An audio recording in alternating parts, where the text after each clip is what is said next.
119 சங்கீதம்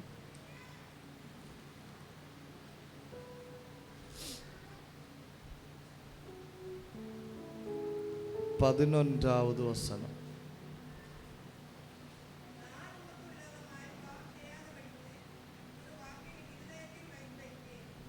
உங்க நடுவில் நான் பேச போகிற செய்தி பரிசுத்தமாய் வாழ்வது எப்படி. நூற்றுக்கணக்கான மனிதர்கள் என்னிடத்தில் கேட்டிருக்காங்க, பாஸ்டர் இந்த உலகத்தில் பரிசுத்தமாய் வாழ முடியுமா? இந்த உலகத்தில் பரிசுத்தமாய் வாழ முடியுமா?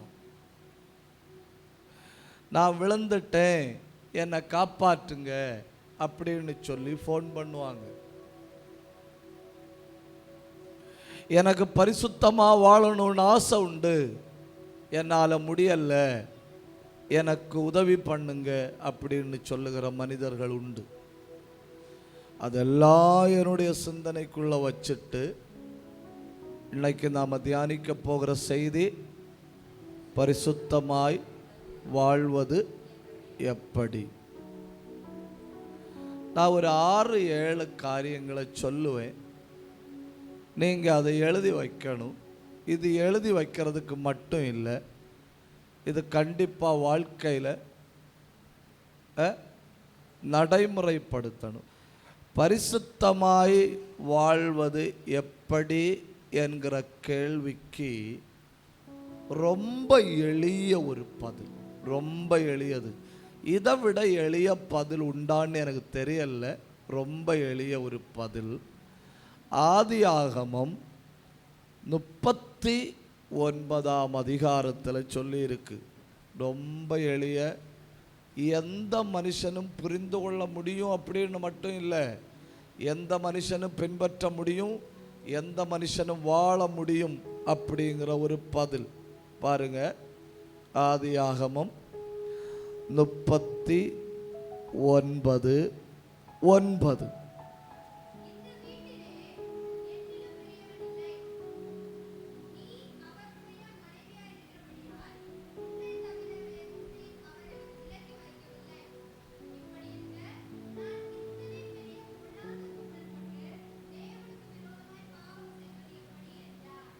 பார்த்தீங்களா, ரொம்ப சிம்பிள். வீட்டு மனிதர்கள் ஒருவரும் இல்லைன்னு தானே சொல்லியிருக்கு 11வது வசனத்தில். அப்படின்னா அப்போ அந்த வீட்டில் இருக்கிறது எத்தனை பேர் தான்? 2 பேர். ஒன்று யோசேப்பு, இன்னொன்று போத்திப்பாரின் மனைவி. இப்போ பாருங்க, பாவம் செஞ்சா இவனுக்கு என்னெல்லாம் கிடைக்கும்னு பாருங்க. நீங்க அதை கொஞ்சம் பாருங்க. பாவம் செஞ்சா இவன் எவ்வளவு பணம் விரும்பி கேட்டாலும் அவ பேசவும் மாட்டேளோ. இங்க இல்லையோ, நீங்க எவ்வளவு பணம் விரும்பி கேட்டாலும் அவ கொடுப்பா. எவ்வளவு சுகபோகமான வாழ்க்கையை கேட்டாலும் அவ கொடுப்பா. இல்ல உன் வீடும் தரையும் எனக்கு எழுத்தான்னு சொன்னாலும் கொடுப்பா. இப்ப அந்த இடத்தை பொறுத்தவரை யோசேப்பு தப்பு பண்ணினா கொஞ்சம் சுகமா ஜீவிக்கலாம். கொஞ்சம் சுகமாய் யோசிச்சு பாருங்க. என்னத்துக்கு கஞ்சிக்கு பாடுபடணும்? என்னத்துக்கு ஒரு நல்ல வஸ்திரம் இல்லாம பாடுபடணும்? அவ சொல்றத கேட்டுட்டு போமேன்னு தானே மனசு யோசிக்கும். யோசேப்பே, நீ எப்படி அந்த இடத்துல பரிசுத்தமாய் வாழ்ந்தாய் என்கிற கேள்விக்கு அவன் சொல்ற பதில பாருங்க. இங்கே நீயும் நானும் மட்டுமல்ல, இங்க யாரும் மட்டுமல்ல, நீயும் நானும் மட்டுமல்ல, இங்க யார் இருக்கிறது?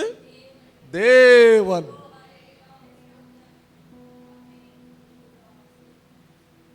ஓ, பரிசுத்தமாய் வாழ்வது எப்படி என்கிற கேள்விக்கு முதல் பதில் தேவ பிரசன்னத்தின் உணர்வோடு கூடிய வாழ்வு. என்ன வாழ்வு? மெதுவா பேசுங்க. தேவ பிரசன்னத்தின் உணர்வோடு கூடிய வாழ்வு. நீ மீட்டிங் முடிஞ்சப்புறம் எல்லாம் காட்டுற.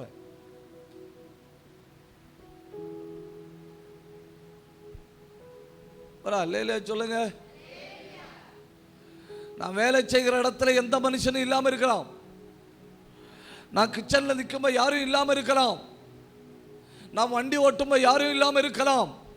இந்த உலகத்தில் நான் எங்க இருந்தாலும் என் கூட இருக்கிறது தெய்வத்தினுடைய பிரசன்னம்.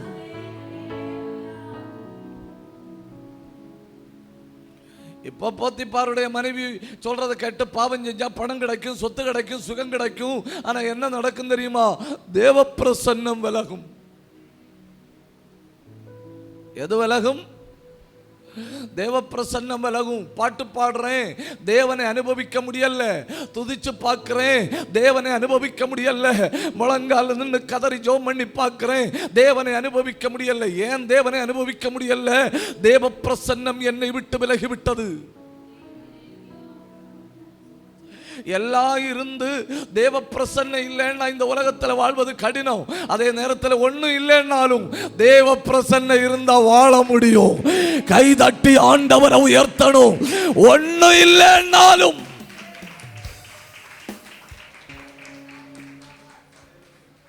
இந்த உலகத்தில் நான் எப்போ என்ன உணரணும் தெரியுமா? யாரும் இல்லாம இருக்கலாம், எல்லாராலும் கைவிடப்பட்டிருக்கலாம், எல்லாராலும் தள்ளப்பட்டிருக்கலாம், எல்லாராலும் அவமானப்படுத்தப்பட்டிருக்கலாம், எல்லாராலும் உதாசீனப்படுத்தப்பட்டிருக்கலாம், எல்லாரும் என்ன மிதிச்சிருக்கலாம், எல்லாரும் என்ன காரி துப்பி இருக்கலாம், மனிதர்கள் என்ன ஒரு பொருட்டா எண்ணாம இருக்கலாம். ஆனாலும் கர்த்தர் கூட இருக்கிறார். ஆனாலும் கர்த்தர் கூட இருக்கிறார். என்ன பயங்கரம் இல்ல? அவர் சொன்னார், நான் உன்னை விட்டு விலகுவதும் இல்லை, உன்னை கைவிடுவதும் இல்லை, உன்னை பேர் சொல்லி அழைத்து அறிந்திருக்கிறேன். நீ என்னுடையவன், உன்னை என் உள்ளங்கையில் வரைந்திருக்கிறேன்.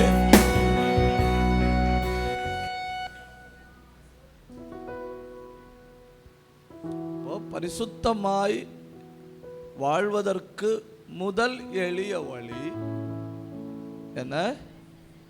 தேவ பிரசன்னத்தின் உணர்வோடு கூடிய வாழ்வு. பேங்க்ரியாஸ் அட்டாக்னு சொல்லி ஒரு கொடிய நோய் உண்டு. ஹார்ட் அட்டாக் மாதிரி பேங்க்ரியாஸ் அட்டாக். பேங்க்ரியாஸுக்கு தமிழ்ல என்ன சொல்லணும்?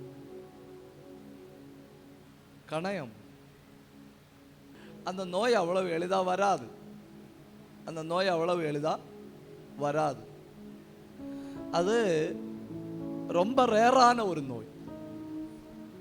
அது எல்லாருக்கும் அப்படி என்ன செய்யாது, வராது. எங்கேயோ ஒரு ஆளுக்கு, இப்போ தமிழ்நாடுனா தமிழ்நாட்டில் எங்கேயோ 2-3 பேருக்கு, அவ்வளோதான்.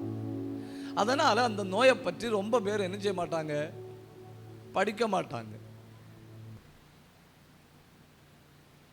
ஒரு பெண்மணி பஞ்சாபில் ஒரு மருத்துவமனையில் போகுது. இதுக்கு பிள்ளைக்கு ட்ரீட்மெண்ட்டுக்காக. அங்கே போய் அவங்க ட்ரீட்மெண்ட் கொடுத்துட்டு இருக்கணும். அந்த ட்ரீட்மெண்ட் கொடுக்கும்போது தான் பிள்ளை ஏதாவது சாப்பிடும். அப்போ அவங்க சொல்றாங்க, அமெரிக்காவிலிருந்து ஒரு டாக்டர் வராரு. அமெரிக்காவிலிருந்து ஒரு டாக்டர் வராரு. ஒரு வாரம் இந்தியாவில் இருப்பாரு. ஒரு வாரம் இந்தியாவில் இருப்பாரு. அந்த ஒரு வாரத்தில் 7 பிரபலமான ஹாஸ்பிட்டல்ல வருவார். நான் ஒரு பேப்பர் தாரேன். இந்த பேப்பரை கொண்டு போய் உங்களுக்கு முடிஞ்ச ஒரு ஹாஸ்பிட்டல்ல அவரை என்ன செய்யுங்க, பாருங்க. அப்போ அவர் இந்தியாவில் வாராருன்னு சொன்னா இதை அறிகிற இந்தியாவில் உள்ள பேங்க்ரியாஸ் அட்டாக் உள்ள எல்லாரும் என்ன செய்யணும், அவரை போய் பார்க்கணும். இந்த தாய் தன் மகளையும் கூட்டிட்டு ஒரு நாளுக்கு முந்தைய ஹாஸ்பிட்டல்ல போயிட்டாங்க. அவர் நாளைக்கு தான் ஹாஸ்பிட்டலுக்கு வருவார். ஒரு நாளுக்கு முந்தைய ஹாஸ்பிட்டல்ல போன இந்த பெண்மணி தன் பிள்ளையும் வச்சுட்டு அங்க இருக்கு. அடுத்த நாள் காலையில் 7 மணிக்கே இந்த பெண்மணி ஓபியில வந்து உட்கார்ந்துருக்கு. ஓபியில வந்து உட்கார்ந்து இருக்கிற அந்த பெண்மணி அப்பப்ப எழும்பி பார்க்குது, டாக்டர் வந்திருக்கான்னு. டாக்டர் வந்திருக்கான்னு. இந்த வேணா அவங்க 10 மணிக்குள்ளே ஓபியில வரணும். இந்த பெண்மணி பார்த்தா கிளாஸ் வழி தெரியுது டாக்டர் உள்ள இருக்காரு. டாக்டர் உள்ள இருக்காரு. 8 மணி ஆகுது, பிபி கூடுது, அவர் கூப்பிடல. 8:30 ஆகுது, பிபி ரைஸ் ஆகுது, அவர் கூப்பிடல. 9 ஆகுது. இப்ப டாக்டர் கையில கிடைச்சா ஜேசிபிஆர் தவளை மாதிரி ஆவாரு. கூப்பிடல. எவ்வளவுதான் பொறுமையா இருக்கணும். 9:30 மணிக்கு இந்த பெண்மணி டோரை திறந்து உள்ள போச்சு. உள்ள போனா வெளிநாட்டுல இருந்த டாக்டர் கையை இப்படி வச்சு டேபிள்ல படுத்து தூங்குறாரு. டேபிள்ல படுத்து தூங்குறாரு. இந்த பெண்மணி தமிழ், இங்கிலீஷ், மலையாளம் எல்லாம் சேர்த்தவருக்கு டோஸ் கொடுத்துட்டு இங்கிலீஷ்ல you doctor I brought my daughter, you doctor. I brought my daughter.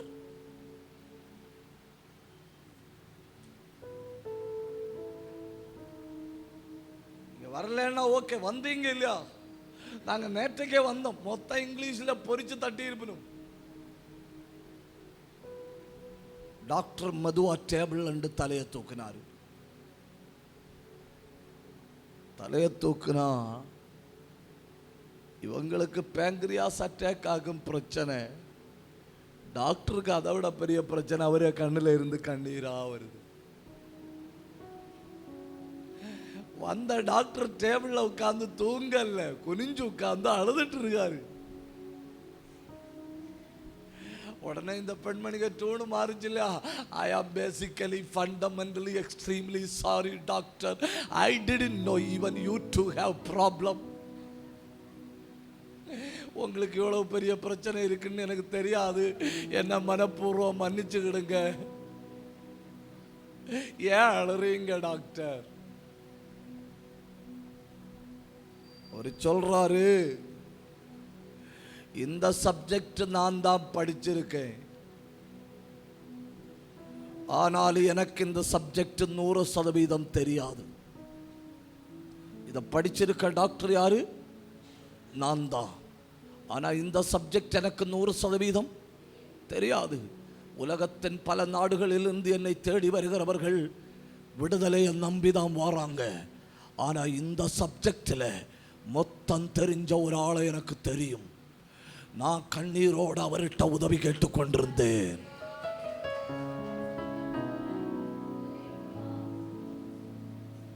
என்ன பயங்கரம் இல்லையா?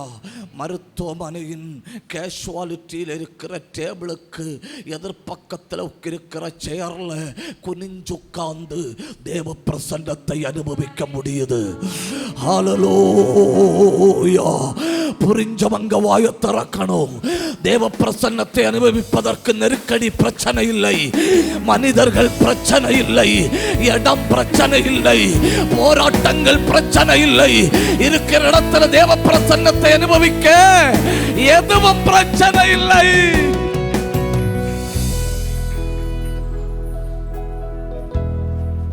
மூணு பேரை கையும் காலும் கட்டி எடுத்து நெருப்புல போட்டாங்க இல்லையா?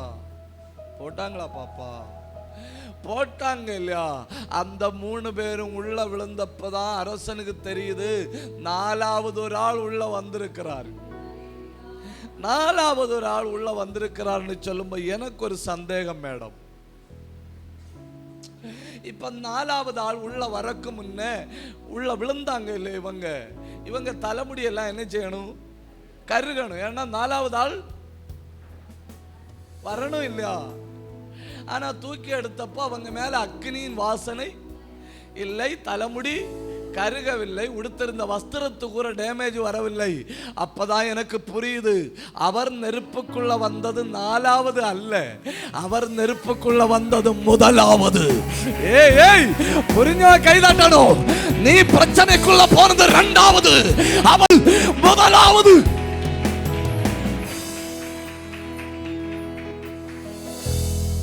ஓ, கேஷுவாலிட்டியில உட்கார்ந்திருக்க டாக்டரால தேவ பிரசன்னத்தை அனுபவிக்க முடியுது. தீச்சூளைக்குள்ள எரியப்பட்ட 3 வாலிபர்களால தேவ பிரசன்னத்தை அனுபவிக்க முடியுது. அதே தானியேல் தீர்க்க தரிசனத்துல ஒருத்தனை எடுத்து சிங்கத்தை கூட்டுக்குள்ள போட்டிருக்கு. நம்மளும் சிங்கத்தை கூட்டுக்குள்ள எல்லாம் ஜெபித்தது நிமித்தம் தூக்கி போடப்பட்டா கர்த்தர் சிங்கத்தின் வாயை என்ன செய்வாரு? கண்டிப்பா அடைப்பாரு. அடைச்சாலும் நாம செத்து போவோம். கர்த்தர் தன் டியூட்டியை கரெக்டா செய்வாரு, ஆனா நம்ம செத்து போவோம். ஏன்னா நமக்கு அட்டாக் வரும். சிங்கம் கடிக்கணும்னு தேவையில்லை, சிங்கத்தை பார்த்தாலே போதும். தப்புதான், உங்கள்கிட்ட சொல்றது தப்புதான். அவன் உள்ள போனா, அவன் உள்ள போனப்பதான் தெரியுது, என் மகன் உள்ள வாரதுக்கு முன்ன என் தூதனை அனுப்பி சிங்கத்துக்கு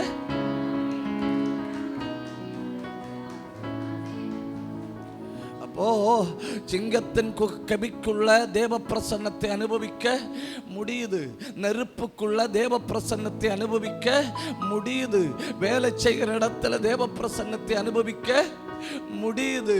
அப்புறம் நீங்க அப்போஸ்தலர் 16, 25, 26 வாசிச்சா சிறைச்சாலைக்குள்ளேயும் தேவ பிரசன்னத்தை அனுபவிக்க முடியுது. நான் சிறையில் இருந்தாலும் என் கூட என்ன இருக்கு? தேவ பிரசன்னம். நான் சிங்க கபியில இருந்தாலும் என் கூட என்ன இருக்கு? தேவ பிரசன்னம். நான் நெருப்பு சூளையில இருந்தாலும் என் கூட என்ன இருக்கு? தேவ பிரசன்னம். நான் வேலை செய்கிற இடத்துல இருந்தாலும் என் கூட என்ன இருக்கு? தேவ பிரசன்னம். ஆனா தாவீது தேவாலயத்துல வந்து உட்கார்ந்துருக்காங்க. இவங்க எல்லாம் வேற வேற இடங்கள்ல, ஒரு ஆள் வேலை செய்கிற இடத்துல, ஒருத்தன் ஜெயில், 2 பேர் ஜெயில, ஒருத்தன் தீச்சூளையில, 3 பேர் தீச்சூளையில, ஒருத்தன் சிங்கத்தின் குகையில. இவங்களுக்கெல்லாம் எதை அனுபவிக்க முடியுது? தேவ பிரசன்னத்தை அனுபவிக்க முடியுது. ஆனா தாவீது உட்கார்ந்து இருக்கிறது எங்க?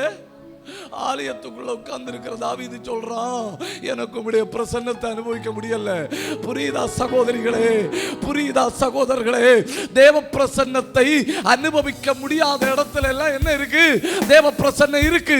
ஆனா தேவ பிரசன்னம் ஒழுக வேண்டிய இடத்துல, அந்த ஊற்று புறப்படுகிற இடத்துல வந்து உட்கார்ந்து இருக்கிற தாவீதால தேவ பிரசன்னத்தை அனுபவிக்க முடியவில்லை.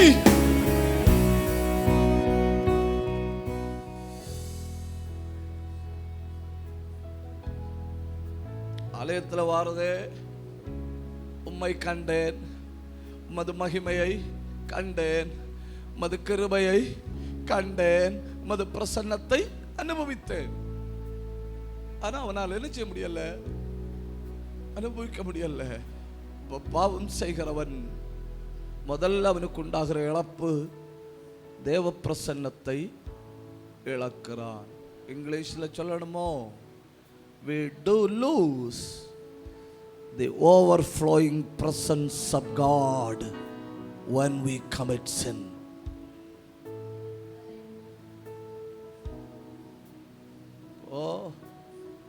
பரிசுத்தமாய் வாழ்வது எப்படி தங்கங்களா?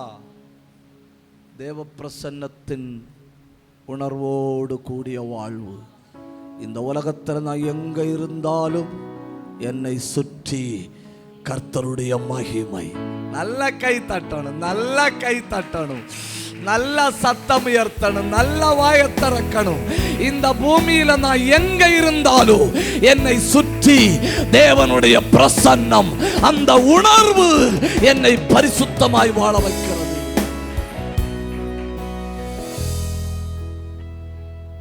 ரெண்டு, பரிசுத்தமாய் வாழ்வது எப்படின்னாக்க பார்க்கிறேன்னு.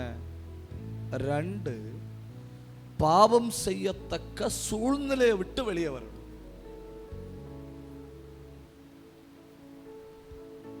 எதை விட்டு வெளியே வரணும்? பாவம் செய்யத்தக்க சூழ்நிலை. அந்த நண்பர்களை கூட போனா கண்டிப்பா தண்ணி வாங்கி தருவணும்னு நமக்கு தெரியும். அவங்க கூட போய் உட்கார்ந்தா சீட்டு விளையாட வேண்டி வரும்னு நமக்கு தெரியும். அவங்க பக்கத்துல போய் உட்கார்ந்தாலே மோசமா அரட்டை அடிக்க வேண்டி வரும்னு நமக்கு தெரியாதோ?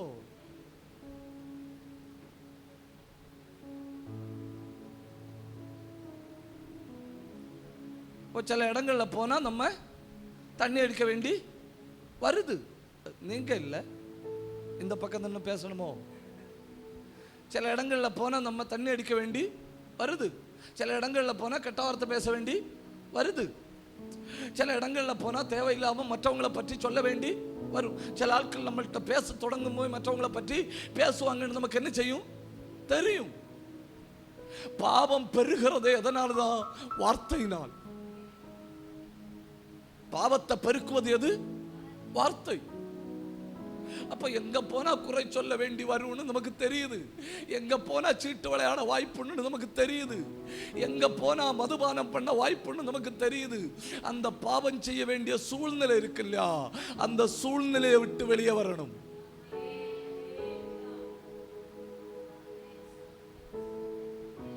எதை விட்டு வெளியே வரணும்? இந்த தற்கொலை பண்ணுகிறவர்களை காப்பாற்றுவது ரொம்ப எளிது. உலகத்தில் ரொம்ப எளிது என்ன தெரியுமா? தற்கொலை பண்ண விரும்புகிறவர்களை காப்பாற்றுவது. அந்த 10 செகண்ட் நான் மரிக்கணுங்கிற எண்ணம் வருது இல்லையா, 10 செகண்ட், அந்த 10 செகண்ட இவர்கள் அந்த எண்ணத்தில் இருந்து வெளியே கொண்டு வந்தா போதும். அப்புறம் அவங்களுக்கு வாழ்க்கையோட மதிப்பு தன்னால புரியும். தற்கொலை பண்ண விரும்புகிற மனுஷனையே அந்த எண்ணத்தை விட்டு வெளியே கொண்டு வந்தால் நம்மளால காப்பாற்ற முடியும்னா, பாவம் செய்ய வாய்ப்புள்ள சூழ்நிலைகளை விட்டு நீ வெளியே வந்தாலே போதும், நீ உன்னை காத்துக்கொள்ள முடியும். நல்ல கை தட்டணும், நல்ல வாயை திறக்கணும், நல்ல ஆண்டவரை மகிமைப்படுத்தணும். Come out of every sinful situation. அவங்கள்ட்ட பேசினா பாவம் வர வாய்ப்புண்டா, அவங்களோட சேர்ந்தா பாவம் வர வாய்ப்புண்டா. சில இணைப்புகள் பாவத்தில் தள்ளுதா, விட்டு வெளியே வா.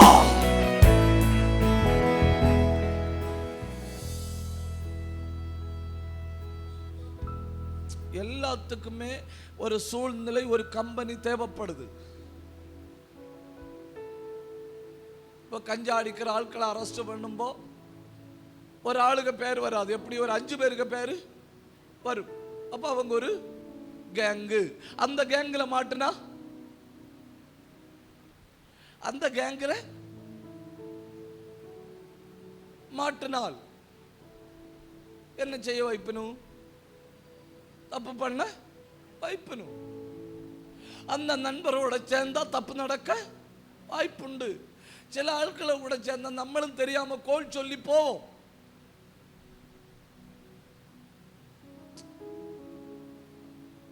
இப்போ ஒரு ஆள் வந்து என்கிட்ட சொல்லுது, உதாரணம் என்ன, செல்வியை பற்றி உங்களுக்கு தெரியாது பாஸ்டர்.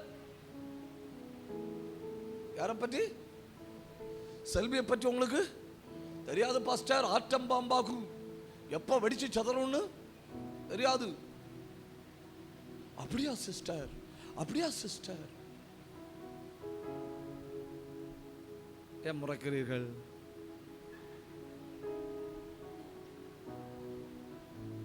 மற்றவர்களை பற்றி குறையா சொல்லுகிற அந்த வாய்க்க பக்கத்தில் நம்ம ஒதுங்கிட்டோம்னா கேட்க வாய்ப்பு இல்லை. இது அப்படி இல்லை, நம்ம கொஞ்சம் எண்ணெய் ஊற்றி கொடுப்போம். Come on fire. நம்மளால முடிஞ்ச உதவி.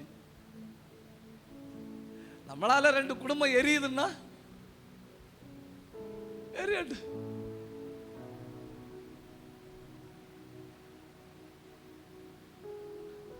வசனத்திலே வருவோம். ஆதியாகமம் 39 அதிகாரம்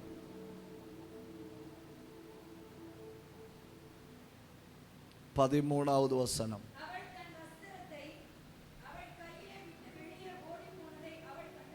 பார்த்தீங்களா?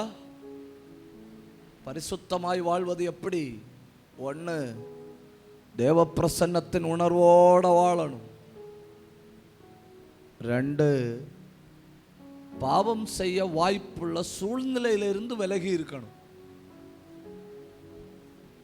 எதுல இருந்து விலகி இருக்கணும்? பாவம் செய்ய வாய்ப்புள்ள சூழ்நிலையிலிருந்து விலகி இருக்கணும். அந்த சூழ்நிலையிலிருந்து ஓடணும். சில ஆட்கள்கிட்ட நம்ம பேச தொடங்கினா அவன் கண்டிப்பாக கோல் சொல்ல தான் தொடங்குவாங்க. சில ஆட்கள்கிட்ட நம்ம பேச தொடங்கினா அவங்க பொய் சொல்ல தான் தொடங்குவாங்க. சில ஆட்கள்கிட்ட நம்ம பேச தொடங்கின அவர்களை மாதிரி ஆகி போக வாய்ப்பு உண்டு. ஒரு புருஷன்கிட்ட சொல்றாரு, பாஸ்டர் நான் தண்ணி அடிக்கிற ஆள் கிடையாது. நான் என்ன ஆள் கிடையாது? தண்ணி அடிக்கிற ஆள் கிடையாது. நான் மனைவிட்ட உள்ள கடுப்பில் தண்ணி அடித்தேன். யார்கிட்ட உள்ள கடுப்பில்? மனைவிட்ட உள்ள கடுப்பில். அப்படியெல்லாம் ஆட்கள் உண்டு. பெற்றோருக்கு மேலே உள்ள கடுப்பை தீக்கு தண்ணி அடிக்கிற பிள்ளைகள் உண்டு. மனைவிக்கு மேலே உள்ள கடுப்பை தீக்கு தண்ணி அடிக்கிற புருஷ். நான் கேட்டேன், இப்போ என்னாச்சு? அப்போ அவர் சொல்றாரு, பழி வாங்கும்படி தொடங்கினேன். நம்ம என்ன என்னைக்கும் குடிக்க போறோமான்னு நினைச்சேன் பாஸ்டர். இப்போ பிரச்சனை, இப்போ நான் நினைச்சாலும் வெளியே வர முடியல. நான் நினைச்சாலும் வெளியே வர முடியல. பரிசுத்தமாய் நீங்கள் வாழ விரும்பினா உங்களுக்கு கண்டிப்பா தெரியும், எந்த சூழ்நிலையில நான் நின்னா பாவம் செய்ய வாய்ப்புண்டு. அந்த சூழ்நிலையை விட்டு கொஞ்சம் வெளியே வா. இல்லைன்னா தெய்வத்தினுடைய உதவியை கேளு. கர்த்தர் உன்னை அந்த சூழ்நிலையிலிருந்து கரம் நீட்டி தூக்குகிறார். நல்ல கை தட்டானு 2 நிமிஷம் கை தட்டி ஆண்டவரை மகிமைப்படுத்தணும். கொஞ்சம் சத்தம் உயர்த்தி உடபக்கத்தரவா ரியந்தல் கபரபலபலபலவா பலவா உடவல் கபரபலபலபலவா. இந்த தேசத்தில் பரிசுத்தம் உள்ள ஒரு சந்ததி எழும்புவதாக, எழும்புவதாக, எழும்புவதாக.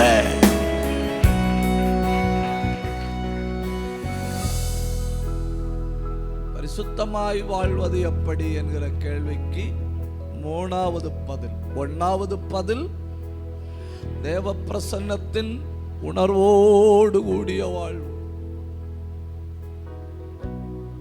2, பாவம் செய்ய வேண்டிய சூழ்நிலையை விட்டு வெளியே வரணும். 3, 119 சங்கீதம் 11வது வசனம் என்ன? வசனம், வசனத்தால் இதயம் நிரம்பி இருக்கணும். எதால இருதயத்தை நிறைச்சிருக்கணும்? வசனத்தால. சும்மா உட்கார்ந்து இருக்கும்போ, நேரம் கிடைக்கும்போ வசனத்தை படியுங்க. ஆடியோ பைபிளை கேளுங்க, வசனத்தை வாசிங்க, வசனத்தை எழுதுங்க, வசனத்தை தியானிங்க, வசனத்தில் இருங்க. வசனம் உங்க இருதயத்தை நிரப்பிச்சுன்னா, என் இருதயத்தில் இருக்கிற உம்முடைய வசனம் என்னை பாவம் செய்யாதபடி பாதுகாக்கும். என் இருதயத்தில் இருக்கிற உம்முடைய வசனம் என்னை எந்த இடத்திலையும் பரிசுத்தமாய் வாழ வைக்கும். கை தட்டி ஆண்டவரை மகிமைப்படுத்துங்க. பரிசுத்தமாய் வாழ்வதற்கு உதவி செய்கிற வசனம்.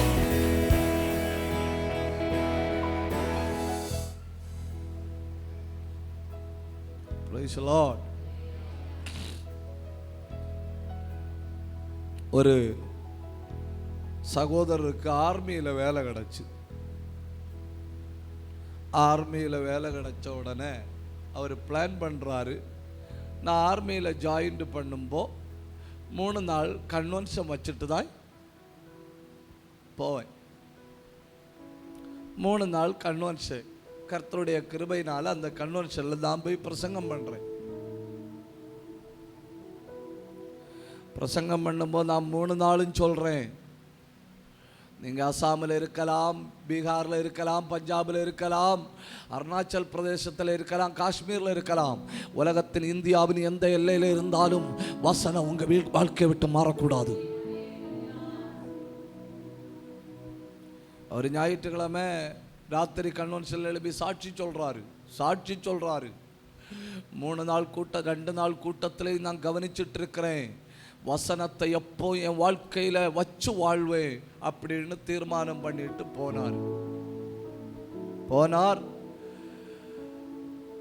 போனவர் அடுத்த லீவுக்கு வராரு. அடுத்த லீவுக்கு வரும்போது மறுபடியும் கன்வென்ஷன். அந்த கன்வென்ஷன்லையும் பிரசங்கம் யாரு? அடியான். நான் போறேன். அப்பவும் சொல்றாரு, பாஸ்டர் எனக்கு ஞாயிற்றுக்கிழமை சாட்சி சொல்லணும். நான் சொன்னேன், சொல்லுங்க. ஞாயிற்றுக்கிழமை ராத்திரி கன்வென்ஷன் மேடையில் சாட்சி சொல்ல எழுப்பி நிற்கிறாரு. எழும்பி நின்னுட்டு அவர் சொன்ன வார்த்தை உண்மையிலே என் இரத்தத்தை உறைய பண்ணினது. என் உள்ளம் எனக்குள்ள கேட்டுக்கொண்டிருக்கும் உருகி போச்சு. அவர் சொல்றாரு, போன தடவை நான் டியூட்டிக்கு ஜாயின் பண்ணக்கு வேண்டி கன்வென்ஷன் வச்சப்போ ஒரு வார்த்தையை இருதயத்தை தொட்டுக்கொண்டே இருந்தது. எப்பவும் வசனம் வசனம் வசனம். நான் எப்போ வேலைக்கு போனாலும் வசனத்தோட சேர்ந்து வாழ்வேன். ஒரு தடவை நாங்கள் 5 பேர் டியூட்டிக்கு போனோம். 5 பேர் டியூட்டிக்கு போனப்போ எதிர் நாட்டினுடைய ஒரு மிசைல் வந்து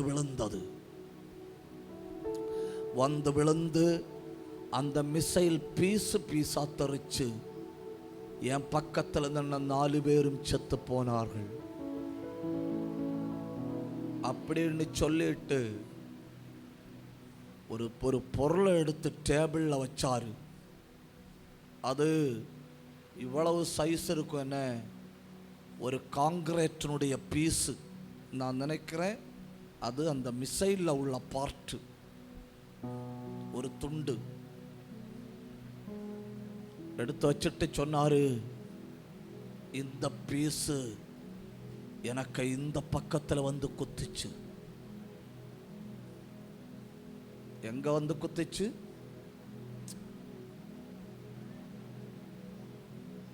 எனக்கு ஒரு சேதம் உண்டாகலன்னு சொல்லிட்டு ஒரு வார்த்தை சொன்னார். என்ன, நான் எப்போ டியூட்டிக்கு இறங்கினாலும் என்னோட மிலிட்ரி சட்டையில் இந்த இடத்துல உள்ள பாக்கெட்டில் பைபிளை உள்ள போட்டிருப்பேன்.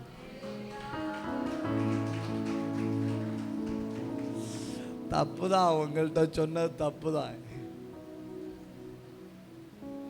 மிலிட்ரி சட்டையில் உள்ள இந்த பாக்கெட்டில் நான் பைபிளை போட்டிருப்பேன். சரியா அந்த காங்கிரீட்டுக்கு பீஸ் வந்து குத்துனது பைபிள்ல. நான் அப்புறம் பைபிளை வாங்கி பார்த்தேன், அதில் அட்டை ஏதாவது கிழிஞ்சிருக்கான்னு. ஒன்றும் கிளியல்ல. நான் யோசிச்சேன், என்ன பேப்பர்ல எழுதின வசனம் ஒரு மிசைல்ல இருந்து பாதுகாக்க முடியும்னா இருதயத்தில் எழுதின வசனம்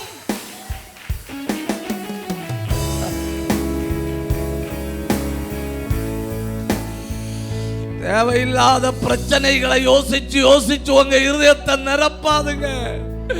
தேவையில்லாத காரியங்களை யோசிச்சு தேவையில்லாத குப்பைகளை வாரி போட்டு உங்க இருதயத்தை நிரப்பாதுங்க. கொஞ்ச காலம் தாண்டி நாட்டம் எடுக்கும். உன் இருதயத்தை வசனத்தினாலும் நிரப்பு. நல்ல கை தட்டி fill your heart with the word.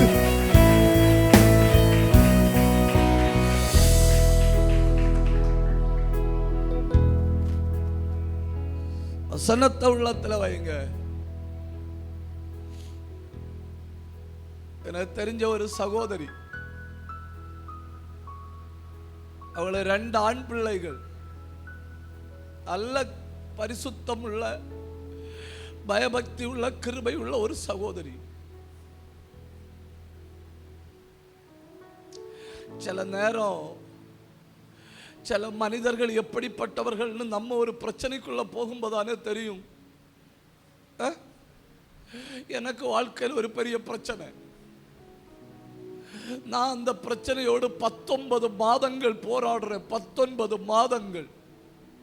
யோசிச்சு பாருங்க, கிட்டத்தட்ட 2 ஆண்டுகள் ஒரே பிரச்சனையோடு போராடுறேன்.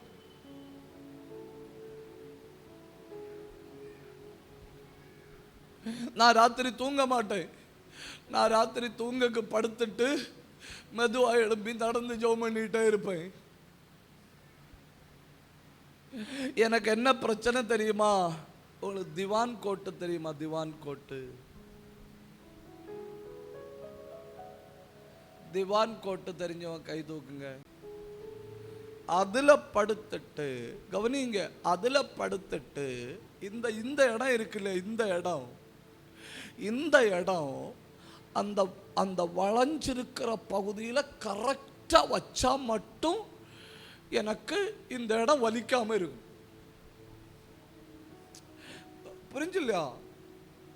அந்த திவான் கட்டினுடைய அந்த மேல வளைஞ்சிருக்கிற இடத்துல கழுத்தை கரெக்டா வச்சா மட்டும் எனக்கு கழுத்து வலிக்காம இருக்கும். அல்லாம என்ன செஞ்சாலும் கழுத்து வலிக்கும். ஒண்ணுமே செய்ய முடியாது. 1-2 நாள் இல்ல, 19 மாதங்கள் போராட்டம். யார்கிட்ட சொல்ல முடியும்? பிரசங்கம் பண்றதான் வாழ்க்கையில போராடி கொண்டிருக்கிறேன்னு யார்கிட்ட சொல்ல முடியும்? ஒரு நாள் நான் அந்த சகோதரிகிட்ட சொன்னேன், சிஸ்டர், நான் ஒரு பெரிய பிரச்சனை அனுபவிச்சுட்டு இருக்கிறேன். அவங்க என்கிட்ட திருப்பி சொல்லணும், பாஸ்டர், நான் ஒரு பெரிய சந்தோஷத்தை அனுபவிச்சுட்டு இருக்கேன்.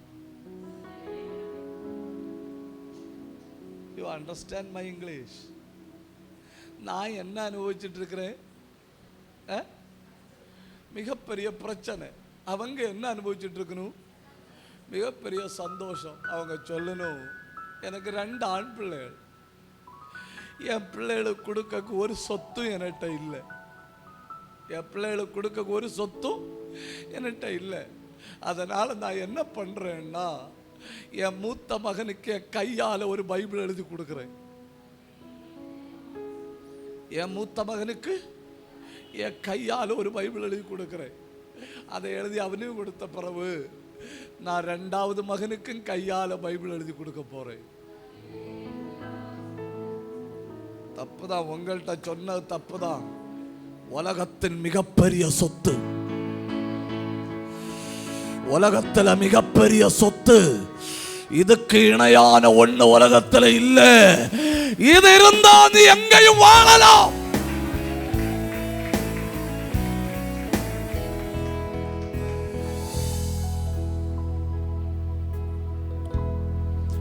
சிலர் நம்ம மேல காட்டுற அந்த அன்பெல்லாம் மறக்க முடியாது இல்லையா? சிலர் நம்ம மேல காட்டுற கரிசனையை மறக்க கூடாது. அவங்க எனக்காக ஆர்டர் பண்ணிச்சணும். எனக்காக ஆர்டர் பண்ணி எழுத வேண்டிய கையெழுத்து வேதாகமத்தை என் வீட்டில் கொண்டு வந்துட்டு சொல்லிச்சணும், பாஸ்டர், எப்ப எல்லாம் உங்களுக்கு கழுத்து வலிக்குதோ அப்ப எல்லாம் நீங்க உட்கார்ந்து பைபிள் எழுதுங்க. நான் இதை எடுத்து வச்சுட்டு அதையும் எடுத்து வச்சுட்டு, ஆதியிலே தேவன் வானத்தையும் பூமியையும் சிருஷ்டித்தார். பூமியானது பழுங்கின்மையும் வறுமையுமா இருந்தது. ஆதியாகமம் 18 அதிகாரம் வந்த உடனே கழுத்து வலி போச்சு. தப்புதான், தப்புதான், உங்கள்கிட்ட சொன்னதே தப்புதான். ஏய் ஏய்,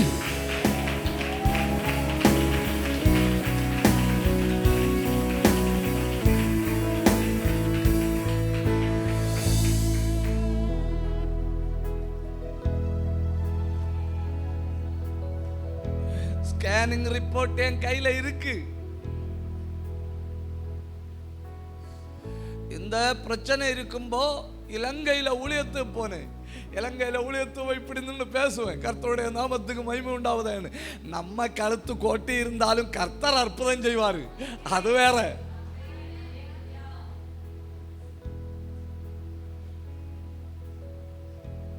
வெறும் 18 அதிகாரம் வாசிச்ச உடனே இங்க உள்ளுக்குள்ள மசில் கொளுத்தி விட்டது, நர்வு சப்ரஸ் ஆயிட்டு, இனி ரொம்ப நேரம் நிற்க கூடாது, இப்படி பார்க்க கூடாது, இப்படி எல்லாம் கழுத்தை அசைக்க கூடாது, ஏகப்பட்ட ரூல்ஸ் ரெகுலேஷனுக்குள்ள இருந்த என்ன அது 1:1, 1:2, 1:3, 18 அதிகாரத்தில் வந்தப்போ, இவரானார், நான் உமக்கு விரோதமாய் பாவம் செய்யாதபடிக்கு உமது வசனத்தை என் இருதயத்தில் வைத்தேன்.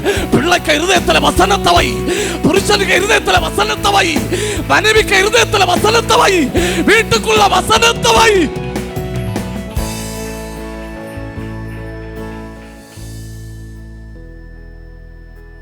நாம் பண்ற பிரசங்கமோ, நாம் பிரசங்கத்தில் பயன்படுத்துகிற கதையோ உங்களை பரிசுத்தமா வாழ வைக்க முடியாதுன்னு எனக்கு தெரியும். ஆனா என் கையில இருக்கு இல்லையா, இது எந்த மனுஷனையும், எந்த சகோதரனையும், எந்த சகோதரியையும், எந்த ஆத்மாவையும் பரிசுத்தமாய் வாழ உதவி பண்ணும்.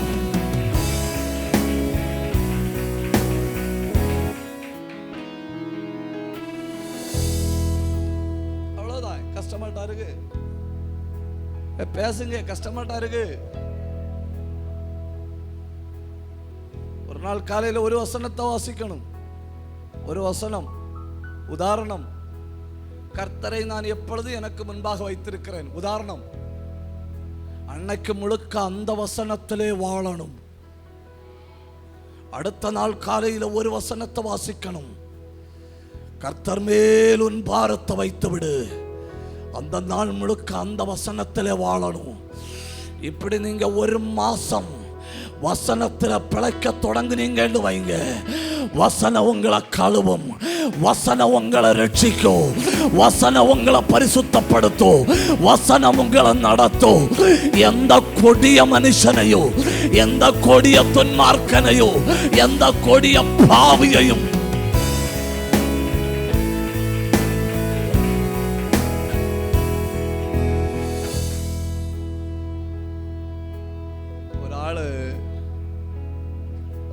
நடுக்காட்டுக்குள்ள நிற்கிறாரு.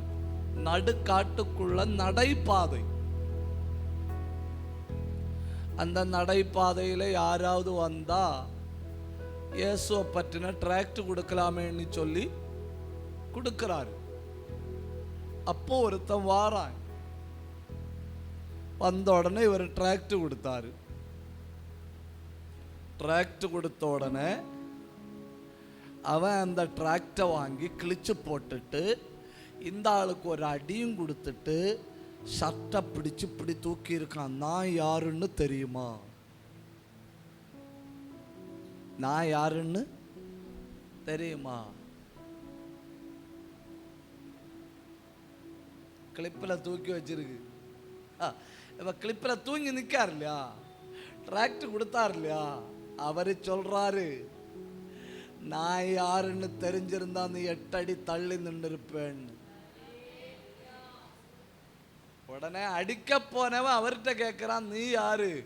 அப்ப அவரு சொல்லி இருக்காரு, நான் 15 மனுஷனை சாப்பிட்டு இருக்கேன். எத்தனை மனுஷனை சாப்பிட்டு இருக்கேன்? 15 மனுஷனை சாப்பிட்டு இருக்கேன். பைபிள் என்ன மாற்றாதிருந்தா உன்னை நான் இதுக்கு முன்ன சாப்பிட்டு இருப்பேன். கேனிபல் தெரியுமா? கேனிபல் மனுஷனை பிடிச்சு ரெண்டு துண்டாக்கி நல்லா சாப்பிடுற மனுஷனையே மனுஷனை நேசிக்கிறவனாய் மாற்றினது.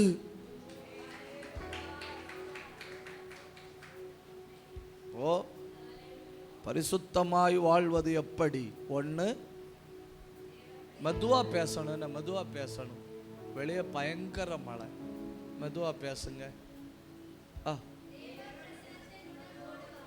வாழ்க்கையில பரிசுத்தமா வாழ்வதற்கு எங்க இருந்தாலும் தேவ பிரசன்னத்தின் உணர்வோடு கூடிய வாழ்வு. பரிசுத்தமாய் வாழ்வதற்கு இரண்டாவது என்ன செய்யணும்? எந்த சூழ்நிலையில போனா பாவம் வருமோ அந்த சூழ்நிலையை விட்டு வெளியே வரணும். எந்த சூழ்நிலையில போனா, சில இடங்கள்ல போனா கெட்ட வார்த்தை பேச வாய்ப்புண்டு, சில இடங்கள்ல போனா பொய் பேச வாய்ப்புண்டு, சில இடங்கள்ல போனா மற்றவங்களை பற்றி பேச வாய்ப்புண்டு, சில இடங்கள்ல போனா மதுபானம் பண்ண வாய்ப்புண்டு, சில இடங்கள்ல போனா சீட்டு விளையாட வாய்ப்புண்டு, சில இடங்கள்ல போனா கஞ்சா அடிக்க வாய்ப்புண்டு, சில இடங்கள்ல போனா விபச்சாரத்தில் விழ வாய்ப்புண்டு. அதனால என்ன செய்யணும்? வாய்ப்புள்ள சூழ்நிலைக்கு உங்களை தள்ளிவிடக்கூடாது. 3, பரிசுத்தமாய் வாழ்வது எப்படி? இதான் ரொம்ப முக்கியம். என் கையில் எழுதி தந்திருக்கிறாரு. இத நான் பாவம் செய்யாதபடிக்கு மது வசனத்தை என் இருதயத்தில் வைத்தேன். கை தட்டி ஆண்டவரை மகிமைப்படுத்துங்க. அல்லேலூயா, அல்லேலூயா. உங்க இருதயத்துக்குள்ள வசனம் இருந்தா எந்த சூழ்நிலையிலும் அந்த வசனம் உங்களை வாழ பண்ணும்.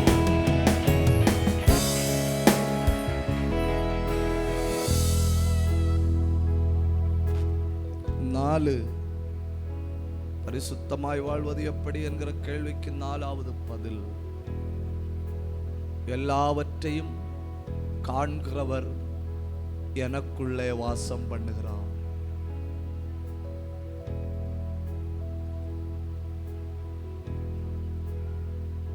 யார் எனக்குள்ள வாசம் பண்றது?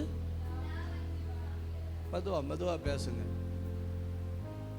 யார் எனக்குள்ள வாசம் பண்ணுகிறது? அவருக்கு நான் சொல்லிக் கொடுக்கணும் தேவையில்லை, அவர் எனக்குள்ள இருக்கிறார். என் உட்காருதலையும் என் எழுந்திருத்தலையும் அவர் அறிகிறார். நான் பாதாளத்தில் படுக்கை போட்டாலும் அங்கேயும் அவர் இருக்கிறார். நான் ஆகாயத்தின் சட்டைகள் எடுத்துக்கொண்டு பறந்து போனாலும் அவருடைய கண்கள் என்னை காணும். உமக்கு மறைவாய் எங்கே போவேன்? உமது முகத்தின் சிருஷ்டியை விட்டு எங்கே ஓடுவேன்?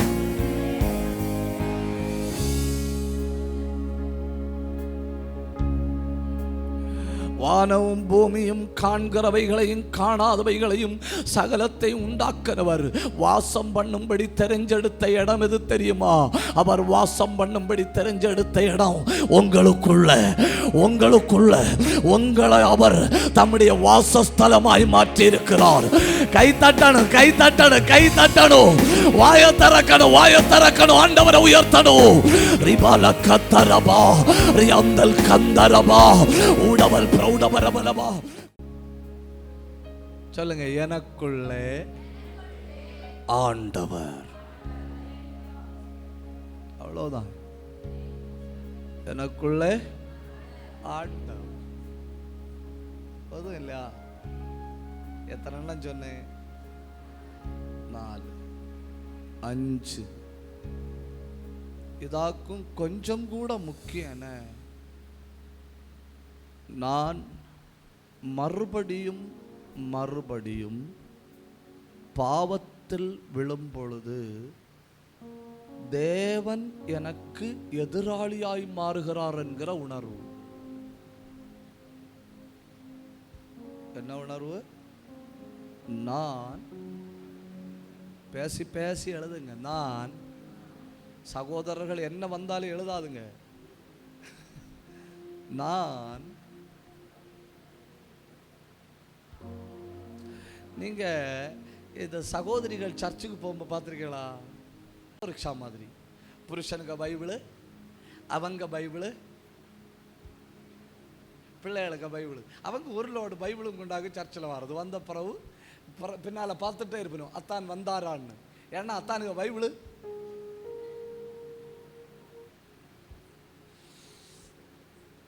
சரி, கர்த்தர் மட்டும் நல்லவர்ல. ஆமாம், ஒரு அல்லேலூயா சொல்லுங்க. பெலிஸ்தியர்கள் என்னோட யுத்தம் பண்ண வந்தாலும் பெலிஸ்தியர்கள் ஜெயிக்க முடியாது. ஏன்? என் கையில ஆயுதம் இருக்கிறதுனால இல்ல, கர்த்தர் என் கூட இருக்கிறார். கர்த்தர் என் கூட இருக்கிறார். மிகப்பெரிய யுத்தம் வந்தாலும் நான் தோற்று போவதில்லை. எனக்கு திறமை இருக்கிறதுனால இல்ல, கர்த்தர் கூட இருக்கிறார். அப்ப சத்துரு என்ன திட்டம் போடுவான்? எனக்கு கர்த்தருக்கு இடையில பிரச்சனை உண்டாக்கணும். எனக்கும் கர்த்தருக்கு இடையில பிரச்சனை உண்டாக்கணும். எனக்கு கர்த்தருக்கு இடையில பிரச்சனை உண்டாக்கும்போது என்ன நடக்கும்? கர்த்தர் என்ன விட்டு விலகுவார். விட்டு விலகுவாருங்கிறது மட்டுமல்ல, தேவனே எனக்கு சத்துருவாய் மாறுவார். தப்புதான், உங்கள்கிட்ட சொல்ற தப்புதான். நான் சொல்றேன், கவனிங்க தங்கங்களா. உலகம் மொத்தம் உனக்கு எதிராளியா இருந்தாலும் கர்த்தர் உன் பட்சத்தில் இருக்கிறாரா?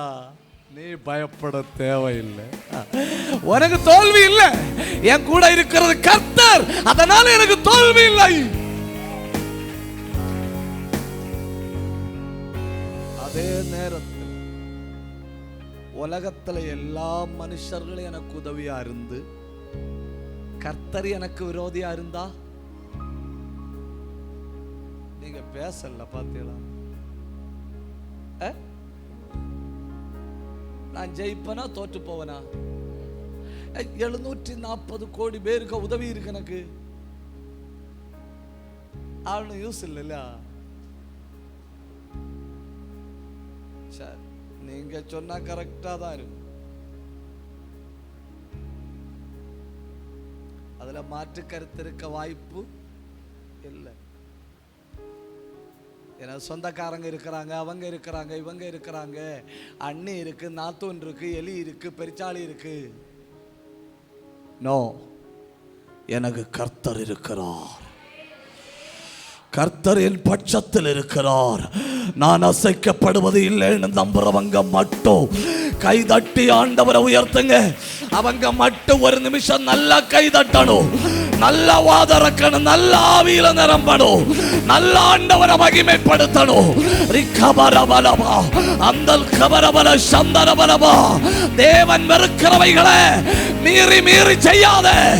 தேவன் வேண்டான்னு சொல்றத மறுபடியும் மறுபடியும் செய்யாத.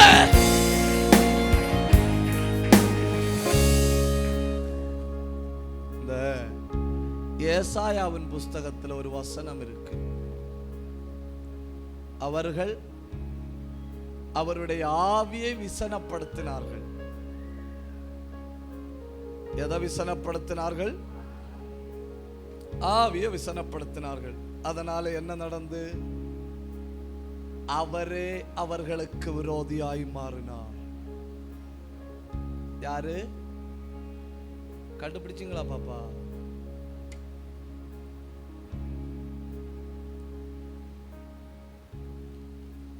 சேர்ந்து தேடுவான். எல்லாமே என்ன பண்ணாங்க? ஏசாயா 63:10. இந்த வசனத்தை நீங்க தயவு செஞ்சு இருதயத்துல நோட் பண்ணி வைக்கணும்னு. அவர்களோ கலகம் பண்ணி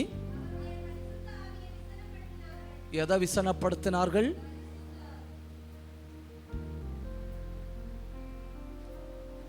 உடனே என்ன நடக்குதுன்னு பாருங்க.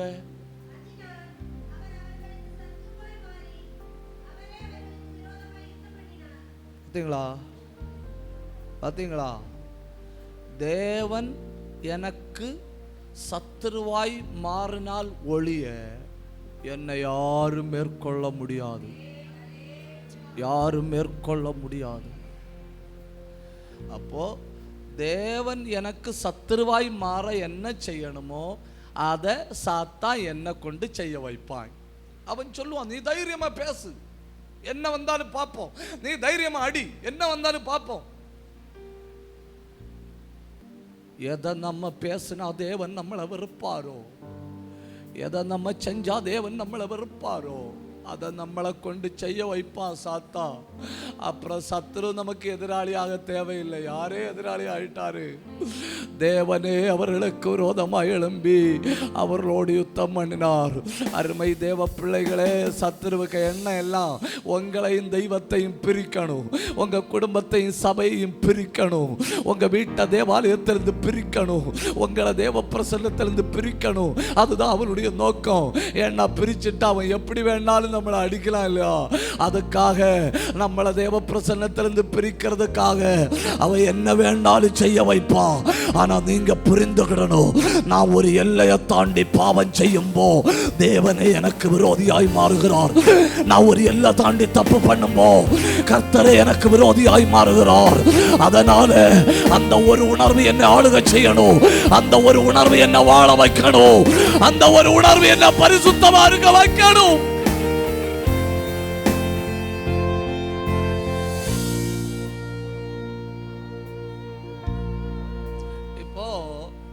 பாஸ்டர் ராபர்ட் டொனால்ட் அவர்கள் பிரசங்கம் பண்ணுகிறார்கள், அதை விடுங்க. பாஸ்டர் பிரின்ஸ் அவர்கள் பிரசங்கம் பண்ணுகிறார்கள்.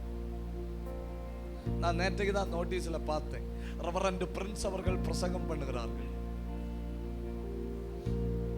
அவர் பிரசங்கம் பண்ணும்போ அந்த சத்தத்தின் எல்லைக்குள்ள இருந்தாதானே நம்மளால கேட்க முடியும். சபைக்குள்ள இருக்கிற ஆட்களுக்கு தெளிவா கேட்கும், ரோட்டில் நிற்கிற ஆட்களுக்கு கொஞ்சம் கேட்கும், ஒரு 20 அடி ரோட்டில் இருந்து தள்ளி நிற்கிற ஆட்களுக்கு கொஞ்சம் கேட்கும், ஒரு 50 அடி தள்ளி போயிட்டா கேட்காது. இதே மாதிரி தான் என்ன, நாம துணிகரமா தப்பு செய்ய செய்ய தேவ சத்தம் கேட்க முடியாத அளவில் போறோம். இப்ப நான் இந்த அளவுல வந்துட்டேன், இப்ப எனக்கு தேவ சத்தம் கேட்குது. இந்த அளவுல வந்துட்டேன், இப்ப எனக்கு தேவ சத்தம் கேட்குது. இந்த அளவுல வந்துட்டேன், இப்ப எனக்கு தேவ சத்தம் கேட்குது. இது ஒரு எல்லையாக்கும். இதை தாண்டின பிறகு எனக்கு தேவ சத்தம் கேட்கல.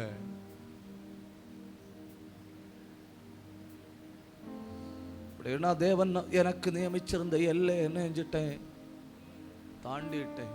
அப்புறம் யாரு பிரசங்கம் பண்ணாலும் என் காதுல, யார் ஆலோசனை வந்தாலும் என் காதுல, யார் எனக்கு முன்ன வந்து உட்காந்து கண்ணீரோடு அப்படி செய்யாத இப்படி செய்யாத அப்படின்னு சொல்லி தந்தாலும் எனக்கு ஏறாது. ஏன்னா நான் அது எல்லை.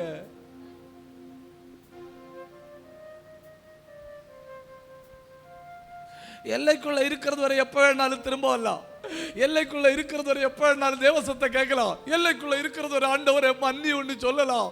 எல்லைக்குள்ள இருக்கிறது வரை நான் தப்பு பண்ணாலும் தேவன் என்ன நடத்துறாரு, என் தேவையை சந்திக்கிறாரு, எனக்கு தரிசனத்துல பேசுறாரு, எனக்கு சொப்பனத்துல வராரு. ஆனா எல்லையை தாண்டுனா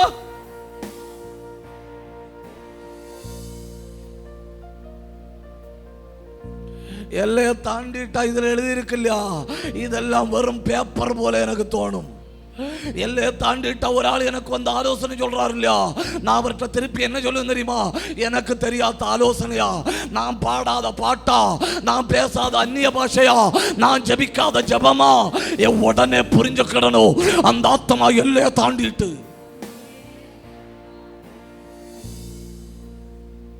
அந்த ஆத்மா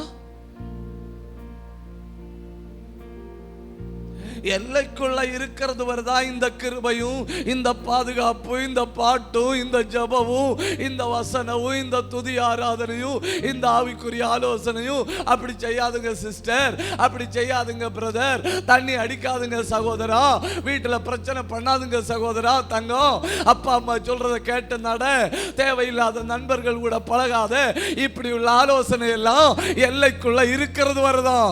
எல்லைக்குள்ள இருக்கிறது வரதான் தரிசனம், எல்லைக்குள்ள இருக்கிறவர் தான் தேவ சத்தம், எல்லைக்குள்ள இருக்கிறவர் தான் வசனத்துக்கு மதிப்பு, எல்லைக்குள்ள இருக்கிறவர் தான் தேவனுடைய ஆலோசனை. எல்லைக்குள்ள எங்க இருந்தாலும் காப்பாற்றிடலாம். ஆனா once you cross the border, ஒரு தடவை எல்லையை தாண்டிட்டா அப்புறம் யார் சொன்னாலும் கேட்க மாட்டோம், எனக்கு எல்லாம் தெரியும் என்கிற ஒரு எண்ணத்துல தள்ளப்படுவோம். நான் ஜபிக்காத ஜபமா, நான் பாடாத பாட்டா, நான் எடுக்காத உபவாசமா, நான் துதிக்காத துதியா அப்படிங்கிற ஒரு கடின நிலைமைக்கு தள்ளப்படுவோம். தேவனே நமக்கு எதிராளியா நின்று யுத்தத்தை தொடங்குவோம்.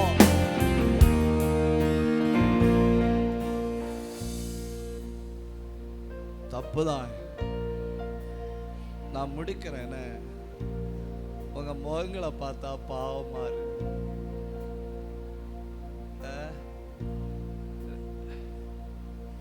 இன்னும் அரை மணி நேரம் கூட பேசணும்னு நினைச்சேன். பாவமாறு, பரிதாபமாறு. முடிச்சுக்கிடுவோமா?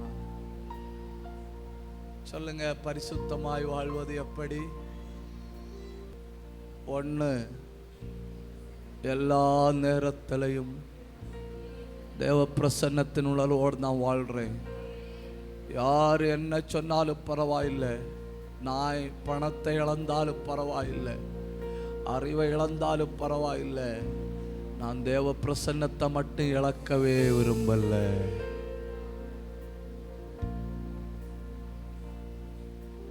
ரெண்டு, நமக்கு எல்லாருக்குமே தெரியும் எந்த சூழ்நிலையில போனா பாவம் செய்ய வாய்ப்பு உண்டு. இந்த பஞ்சாயத்து வேலை உண்டு இல்லையா, 7 மணி நேரம் வேலைன்னு நேற்றுக்கு தானே சொன்னீங்களா, வேலை முடிஞ்சு வீட்டில் போனோடனே எல்லா வீட்டிலையும் அடி. ஏன் எல்லா வீட்டிலையும் அடி? ஒரு சண்டைக்குள்ள ஆட்டம் பாம்பை 7 மணி நேரத்தில் உருவாக்கும்.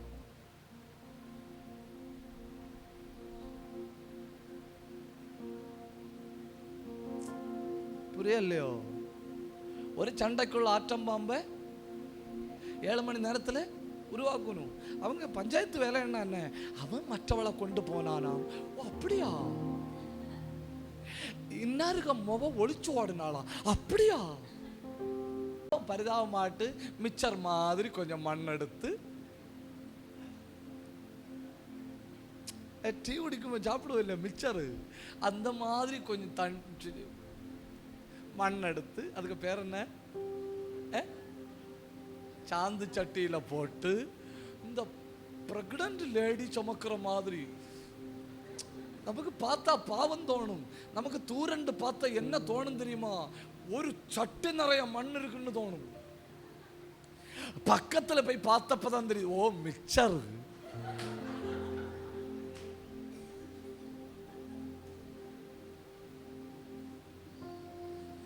ஆனா கையும் காலும் தொழில் செய்தோ இல்லையோ, நாக்கு கரெக்டா டியூட்டில கரெக்டா இருக்கும்.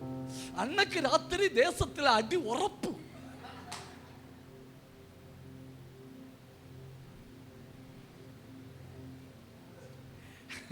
அரசாங்கம் என்ன நினைச்சு, பாவம் இவங்களுக்கு சாப்பிடக்கும் வழி இல்லை, வீட்டில் இருந்தால் இவங்களுக்கு நேரம் போகல, அதனால இவங்களுக்கு சாப்பிடக்கும் ஏதாவது காசு கிடைக்கட்டு, இவங்களுக்கு நேரம் போகும், வாய்ப்பு இருக்கட்டுன்னு சொல்லி இவங்களை விட்டா இவங்க உள்ள இறங்கி ஆற்றம் பாம்பு தயாரிக்கணும்.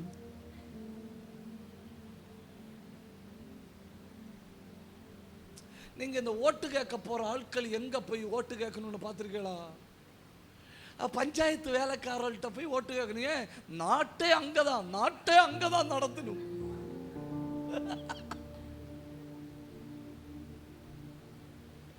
குளத்தேகரையில் உட்கார்ந்து டிஸ்கஸ் பண்ணும், அடுத்து யார முதலமைச்சர் ஆக்கணும்னு.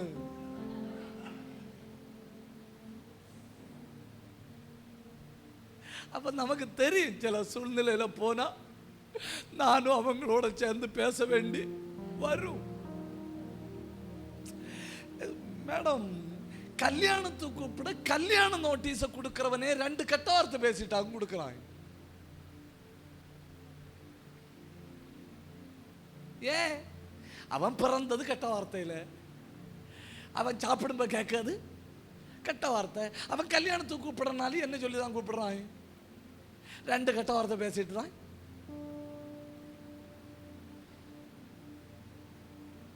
தப்பு செய்ய வேண்டிய சூழ்நிலைக்குள்ள போய் மாட்டிட்டு என்னை விடுவிப்பீராக, மதடியாளை விடுவிப்பீராக, மதடியாளை தூக்கி எடுப்பீராக, எப்படியாவது ஒரு தூதனை அனுப்புவீராக, எப்படியாவது.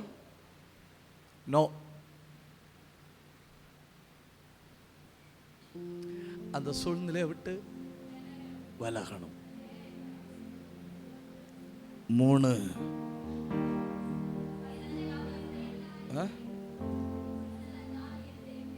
நான் பாவம் செய்யாதபடி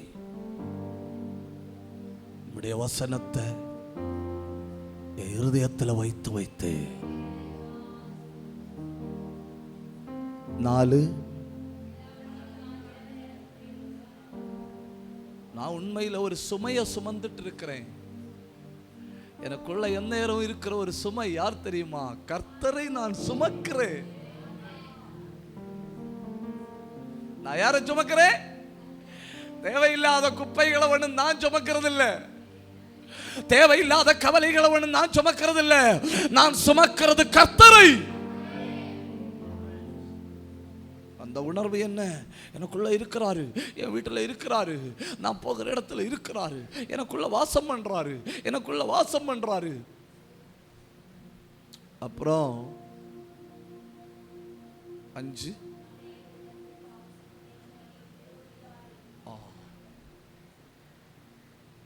நான் துணிகரமா பாவம் செய்யும் பொழுது தேவனே எனக்கு சத்துருவாகிறார்.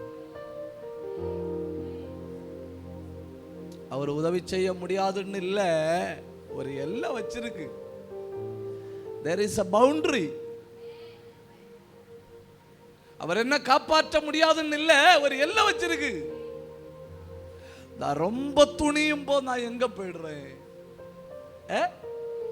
எல்லைக்கு வெளியே போயிடுறேன். அதுக்கப்புறம் எனக்கு வசனம் காதுல கேட்காது, பிரசங்கம் என் காதுல ஏறாது, பாட்டு என் இருதயத்துல குத்தாது, தரிசனத்தால் என்ன ஒன்றும் செய்ய முடியாது. நான் அந்த எல்லையை தாண்டிட்டேன்.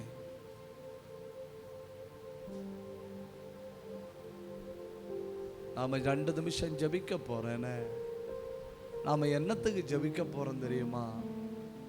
இந்த தேசத்துல ஒரு பரிசுத்தமுள்ள சந்ததி எழும்பணும். நல்ல கண்ணை மூடி